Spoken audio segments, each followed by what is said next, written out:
বিসমিল্লাহির রহমানির রহিম। সুপ্রিয় শিক্ষার্থীবৃন্দ, এখন আমরা জানব বিজ্ঞান সপ্তম শ্রেণীর সিলেবাস ও প্রশ্নের ধারা সম্পর্কে। আমাদের বিজ্ঞান বইয়ের ক্রমিক নং 1 অধ্যায়ের নাম প্রথম অধ্যায় নিম্ন শ্রেণীর জীব। এখানে অণুজীব জগৎ, ভাইরাস ও ব্যাকটেরিয়া, শৈবাল ও অ্যামিবা।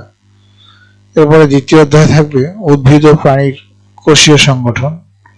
এখানে এক হবে যে উদ্ভিদ ও প্রাণী কোষের সাধারণ গঠন, সাইটোপ্লাজমীয় অঙ্গাণু, উদ্ভিদ টিস্যুর বৈশিষ্ট্য ও কাজ, প্রাণী টিস্যুর বৈশিষ্ট্য কাজ।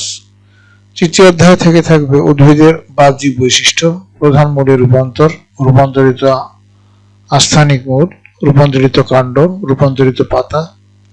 এরপরে চতুর্থ অধ্যায় থাকবে শ্বসন। শ্বসন কি?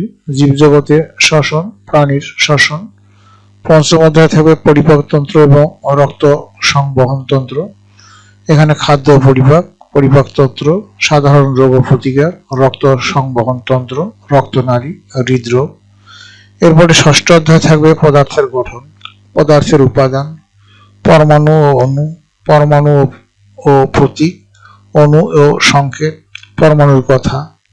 সপ্তম অধ্যায়ে থাকবে শক্তির ব্যবহার, কাজ, ক্ষমতা ও শক্তি, শক্তির বিভিন্ন রূপ, শক্তির রূপান্তর, নবায়নযোগ্য শক্তি, অনবায়নযোগ্য শক্তি। এরপরে অষ্টম অধ্যায়ে থাকবে শব্দের কথা, শব্দ ও এর ধরন, শব্দের সঞ্চালন, কঠিন পদার্থে শব্দের সঞ্চালন ও শব্দের বেগ, শ্রাব্যতার সীমা ও অপ্রীতিকর শব্দ বা নয়েজ। নবম অধ্যায়ে থাকবে তাপ ও তাপমাত্রা, তাপমাত্রার পরিমাপ, তাপের প্রভাবে পদার্থের প্রসারণ, তাপ সঞ্চালন।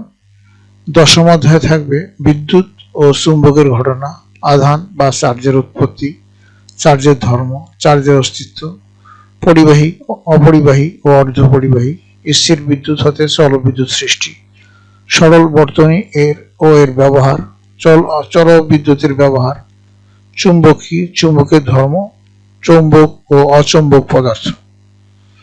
এরপরে থাকবে তোমাদের একাদশ অধ্যায় পারিপার্শ্বিক পরিবর্তন ও বিভিন্ন ঘটনা, গলন ও স্ফুটন, স্টেনলেস স্টিল, সালোক সংশ্লেষণ, পানিচক্র, কার্বন চক্র, অক্সিজেন চক্র। দ্বাদশ অধ্যায়ে থাকবে সৌরজগৎ ও আমাদের পৃথিবী, সূর্যের চারিদিকে পৃথিবী ঘোরে, সৌরজগতের গঠন ও পরিচয়, পৃথিবীর নিজ অক্ষে আবর্তন এবং সূর্যকে কেন্দ্র করে ঘূর্ণয়ন। 4 ছিল সূর্যের চারিদিকে পৃথিবীর ঘূর্ণয়ন, পৃথিবীর বার্ষিক গতি।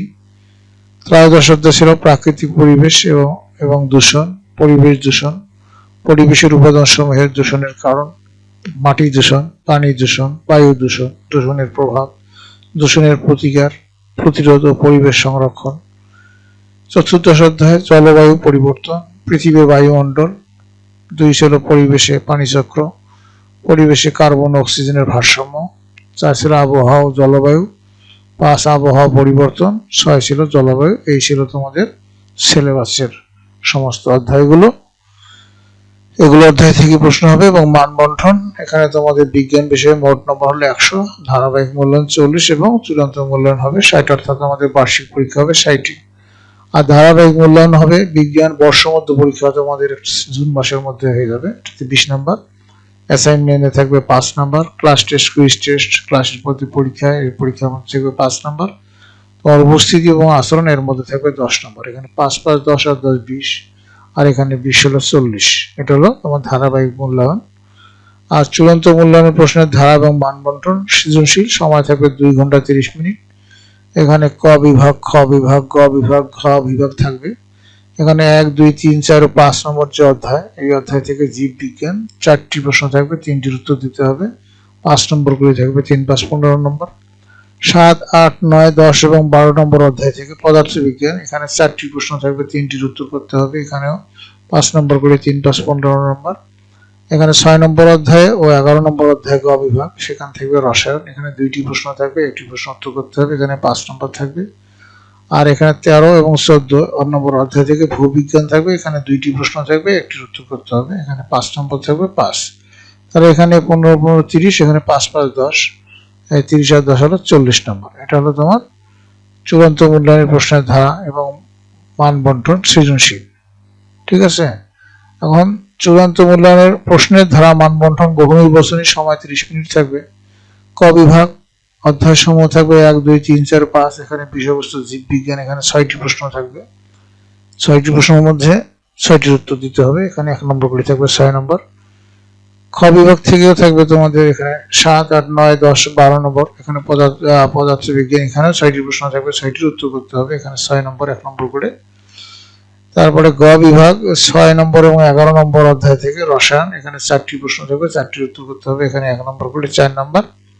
13 এবং 14 ভূবিজ্ঞান। এখানেও 4টি প্রশ্ন থাকবে, 4টির উত্তর করতে হবে। এখানেও 4 নম্বর। এই হলো 6, 7, 12, 12 আর এখানে 4 হলো 16, 16 আর 4 হলো 20। এই 20 নম্বর হবে তোমাদের বহুনির্বাচনী পরীক্ষা মানবন্টন। আর সৃজনশীল যে প্রশ্নগুলো থাকবে পরীক্ষাতে প্রশ্ন হবে, এক একটা প্রশ্নের মধ্যে তোমাদের থাকবে ক, খ, গ, ঘ। ক থাকবে জ্ঞানমূলক প্রশ্ন, এখানে হাফ নাম্বার থাকবে। খ হবে অনুধাবনমূলক প্রশ্ন, এখানে 1 নাম্বার থাকবে। গ হলো প্রয়োগমূলক প্রশ্ন, এখানে 1.5 নাম্বার থাকবে। এবং ঘ হলো উচ্চতর দক্ষতামূলক প্রশ্ন, এখানে থাকবে 2 নাম্বার। এই টোটাল হবে এক একটা প্রশ্নের মধ্যে 5 নাম্বার। অর্থাৎ তুমি একটা প্রশ্নের উত্তর কমপ্লিট করতে গেলে তোমার ক, খ, গ, ঘ এই 4টি প্রশ্ন উত্তর করতে হবে। তোমাদের সহায়ক বই হলো জাতীয় শিক্ষাক্রম ও পাঠ্যপুস্তক বোর্ড বাংলাদেশ কর্তৃক প্রণীত বিজ্ঞান 7ম শ্রেণী, অর্থাৎ এনসিডিবি থেকে যে বইটি তোমরা পেয়েছো, এই বইটি তোমাদেরকে সুন্দর করে পড়তে হবে। শিক্ষার্থীবৃন্দ, এই ছিল তোমাদের প্রশ্নের মানবন্টন এবং সিলেবাস। আশা করি এগুলো তোমাদের খুবই উপকারে লাগবে। তো তোমাদের সার্বিক মঙ্গল ও সুস্বাস্থ্য কামনা করে এবং পরবর্তী ক্লাস দেখার আমন্ত্রণ জানিয়ে আজ এখানে বিদায় নিচ্ছি। খোদা হাফেজ।